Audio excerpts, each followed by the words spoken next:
When I was a kid, my grandpa was a clockmaker. His tiny shop was a wonderland of ticking gears and chiming pendulums. I used to sit there for hours watching his steady hands bring time to life. One day, I brought him my piggy bank. It was heavy with coins I had saved for months. Grandpa, I announced proudly, I'm going to be rich. I'm going to save every penny. He smiled, a gentle, knowing smile, and put down his loot. He picked up a beautiful, intricate pocket watch from his desk. See this, my boy. It's one of the first I ever made. It's worth a lot of money now. I stared at it, mesmerized by the gold casing and the delicate hands. But you know what's more valuable than this watch? He asked. I shook my head.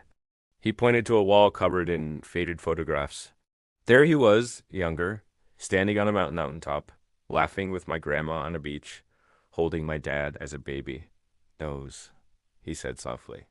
The moments, the memories. Money is a tool, not a treasure.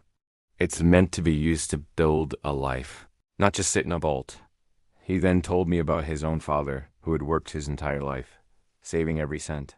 He had dreamed of traveling the world when he retired, but he passed away just a year after he stopped working. His savings account was full, but his album of life experiences was nearly empty.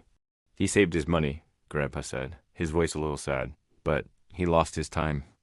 That day, he took my piggy bank. Not to keep the money, but to teach me a lesson. We went to the city, rode the Ferris wheel at the fair, ate ice cream until our stomachs hurt, and bought a book from a dusty old bookshop. It was the best day of my life. When we got back to his shop, he handed me the empty piggy bank. Now, he said, it's empty of coins, but you are far richer than you were this morning.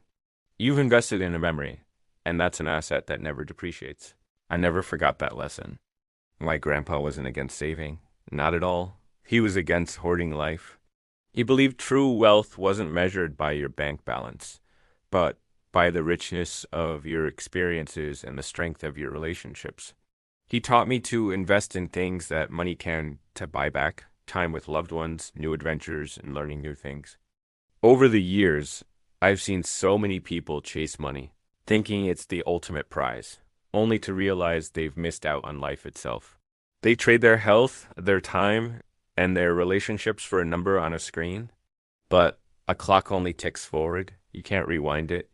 My grandpa passed away a few years ago, and he left me that pocket watch. It sits on my desk now, a constant reminder. It doesn't just tell time. It tells a story about a wise man who knew that the most valuable currency we have is on gold or cash, but the seconds, minutes, and hours we get to spend on this earth. So, what are you investing in?